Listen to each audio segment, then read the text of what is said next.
కనుక కుటుంబ సభ్యులు, బంధువులు ఇంకా రక్షణ లేని వారెవరున్నా రక్షణ పొందండి. ఈ లోకం శాశ్వతం కాదు. ఏదో ఒకరోజు ఈ లోకయాత్ర అందరం ముగిస్తాం.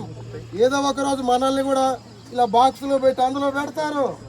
కనుక మరి ఆమెను అందులో పెడుతున్నాం, కానీ ఆమెను భద్రం చేస్తున్నాం. నాయనమ్మను సమాధిలో భద్రం చేస్తున్నాం. ప్రభు సేవకుడు చెప్పాడుగా, ప్రభు రెండవ రాకడలో అందులో మధ్యాకాశానికి వచ్చే రాకడ, రహస్య రాకడ వచ్చినప్పుడు మరలా ఈ దేహం ఇళ్ళలోంచి లేపుతాడు దేవుడు.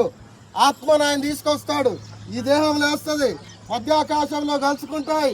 రెప్ప పాటలో మహిమ రూపు, తర్వాత సజీవులుగా ఉన్న విశ్వాసులను కూడా ఎత్తబడి మహిమ రూపు పొందుతాం.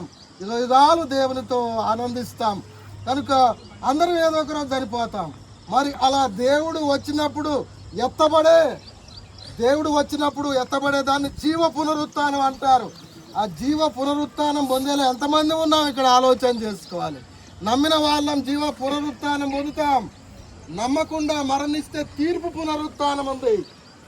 జీవ పునరుత్థానం తర్వాత 1000 ఏళ్ల పాలన తర్వాత తీర్పు పునరుత్థానం ఉంటుంది. తీర్పు పునరుత్థానం పొందాలంటే అంటే దేవుని నమ్మక చచ్చిపోయిన వాళ్ళని కూడా దేవుడు లేపుతాడు. కానీ అది తీర్పు పునరుత్థానం.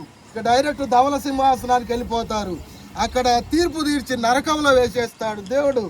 ఎంతకాలం అంత అన్యాయస్తుడు ఆ దేవుడు. కఠినాత్ముడా, నరకంలో వేసేది ఎందుకయ్యా అంటుంటారు కొందరు. ఆయన కఠినాత్ముడు కాదు. నరకం తప్పించడానికి ఆయనే బలైన వాడు నరుడిగా దిగివచ్చి మరి ఎందుకు నరకంలో వేస్తున్నాడు అంటే ఆయన నరకంలో వేయాలని ఇష్టం లేకనే ప్రాణత్యాగం చేసి నమ్మురి బాబు నరకం తప్పిస్తా అంటున్నాడు. నమ్మక చచ్చిపోయిన వాళ్ళు నరకానికి. ఒక వ్యక్తి నరకం పాలయ్యాడంటే అది అతని స్వయంకృత అపరాధ ఫలం. దేవుని మాట వినకనే నరకం పోతాడు మనిషి. ఈ మధ్య యూట్యూబ్లో వీటిల్లో ఈ యేసు దేవుడు అంట నరకంలో ఎత్తడానికి నరకం లేడు నాయన బాబు. దయచేసి అర్థం చేసుకో, నరకం లేయడానికి రాలే, నరకం తప్పించడానికి వచ్చాడు. నమ్మకుంటే నరకం పాలవుతారు. దేవుని కృపను తోసివేస్తే నరకం పాలవుతారు. విమోచించగలిగే, పరిశుద్ధపరచగలిగే ఆ అమూల్య రక్తాన్ని దాటి వెళితే నరకం పాలవుతారు. కనుక ఎవరైనా సరే యేసు ప్రభువా పాపిని నన్ను రక్షించంటే చాలు, పాపాలు క్షమించి నిత్య జీవాన్ని ప్రసాదించి జీవ పునరుత్థానం ఇస్తాడు దేవుడు. కనుక మరణం అందరికీ వస్తుంది. అందరినీ పాతి పెడతారు, కాలుస్తారో పాతి పెడతారో, జల సమాధి అయిపోతారో, ఎలాగన్నా అయిపోని సమాధి. కానీ దేవుడు వచ్చినప్పుడు లేపుతాడు. మొదట నమ్మినోళ్ళు లేస్తారు, అది జీవ పునరుత్థానం. తర్వాత నమ్మనోళ్ళు లేస్తారు, తీర్పు పునరుత్థానం. జీవ పునరుత్థానం పొందితే స్వర్గం, పరలోకం, దేవునితో యుగయుగాలు ఆనందించవచ్చు. తీర్పు పునరుత్థానం పొందారంటే ఇక అవకాశం లేదు, నరకమే. దయచేసి ఆలోచన చేయండి.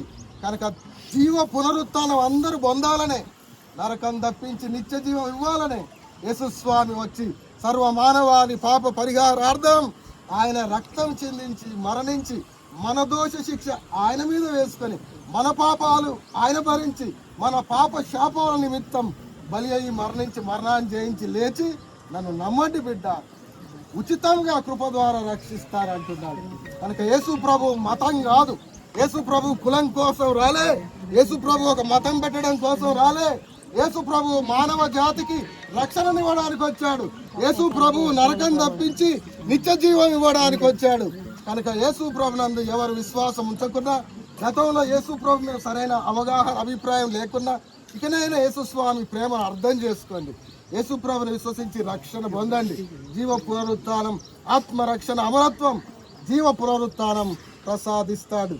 మనమ్మ నాయనమ్మ రక్షణ పొందింది. ఆమె దేహాన్ని, పార్థివ దేహాన్ని ఇక్కడ భద్రం చేస్తున్నాం. ప్రభు వచ్చినప్పుడు ఎత్తబడుతుంది.